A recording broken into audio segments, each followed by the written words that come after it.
Hello, it's Matt from the Brick Base, and today we're going to be taking a look at the UCS Star Destroyer pictures. And I know that these have been released for a while now, and it's even released now, but I'm probably not going to get it anytime soon, so I just wanted to give my thoughts out there. But yeah, so if we're just looking at these pictures here, first up you can see the box art. I really love the box art. Lego does such a fantastic job with all the UCS sets, just making it look like such a professional set that just everyone wants. Personally, like this set, I don't know. It just I feel like Lego could have done better. Honestly, it looks a lot like the 2002 version. I can put up a picture here right now, but it it just there's nothing really new, and there's a lot of studs on the top. It just I don't know. They could have improved it way more. They could have used a lot more tiled pieces. They could have made it a lot more accurate, which I know they added in the little docking bay and everything.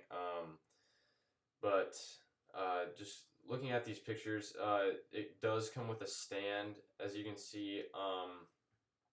The little display plaque that all the UCS sets come with, and but yeah, I really like this angle that they took this picture at. It just looks so intimidating, but you can see that there's a large gap in the center of the model. They still haven't figured out how to fill that gap in. I mean, it is a lot smaller than the 2002 version, but it's still there, and I feel like they could have done a lot better job to fill that gap. As you can see, this is the back of the model, and you can see a little bit underneath it where the docking bay for the Tanta 4 is. And I do really like how they use the new windshield pieces for the UCS Falcon for the engines in the back, the three main engines, and then they use barrel pieces for the other smaller engines there. That was a really nice piece usage. And then here's a top view of the set too. I believe it's 4 feet long, which is quite a bit longer. I think 6 inches longer than the previous one from 2002, which is quite a bit more accurate even. The 2002 version was a bit too wide and not long enough, so they did fix that. A lot of the greebling I do really like too. You can see the back of the box here. It has a really nice picture of Kessel, I think. I think that's Kessel. But yeah, I just really love the box art on all these UCS sets. It's really nice. And then, as you can see, the turrets here, they did a really good job with that. And I didn't even realize that the fourth turret there is actually different. I think that's accurate to the movie as well, which is really nice to see. And then, fortunately or unfortunately, depending on what way you look at it, we do have 2 minifigures, which they they could have done so much more with this. They just included 2 crew members, or a crew member and an officer. They could have included a new Vader at least, with some new arm printing or something like that. Maybe Darth Sidious. All the bounty hunters. That would have been really cool. But no, we get 2 officers. Like, yeah, they're exclusive, but no one really cares. Okay, it's just I don't know. Whatever. You guys can tell me what you think down below, but I don't know. I think it's just disappointing.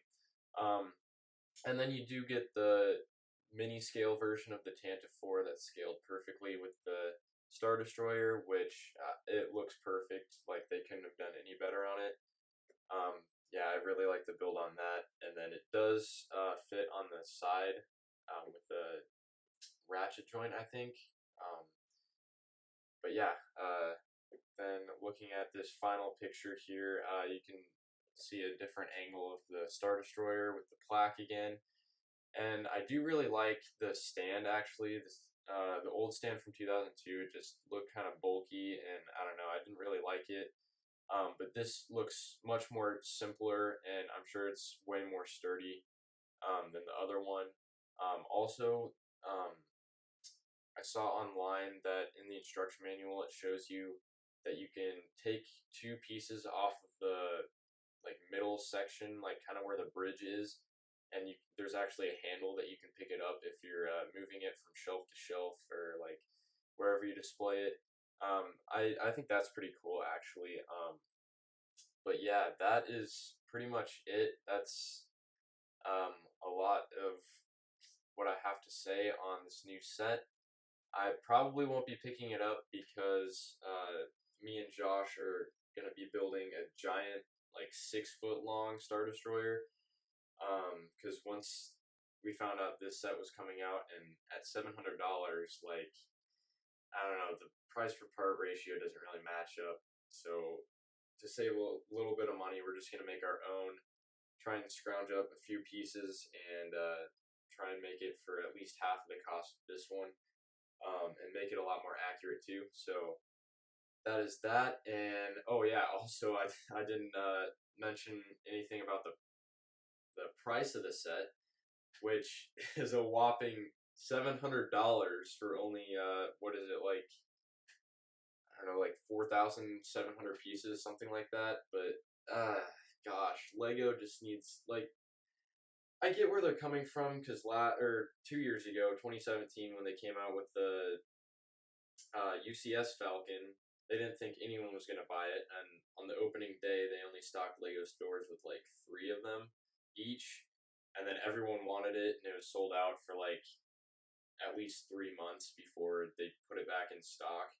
And I think they were trying to go the same route, but I mean, if you want to bump it up to $700, then just include more pieces. Like, I just want the price per part ratio to be like you're getting your money's worth, you know. But I mean, I get that there's a lot of huge plates and stuff and a lot of large pieces, but just I wish the price was a little bit lower, or if it was $700, then they added a little bit more pieces, like at least like 600 pieces or something like that. Like, I don't know. The price that I would buy this set at would be like at least it would at least have to be $500 for me to buy this set. Like, honestly, I would not pick this up for 700, like the full $700. Like, I would have to get like save up some VIP points and get it with that or something. But I would not, for the life of me, spend $700 on this set. It's way too overpriced. But yeah, those are my thoughts on the new UCS Star Destroyer. Again, probably won't be picking it up unless I save up my VIP points. Then maybe I'll do a comparison with this one and the one me and Josh are building. But yeah, that will wrap it up for this video. And thanks for watching. Make sure you subscribe to the channel for more content like this, and we'll see you guys next time.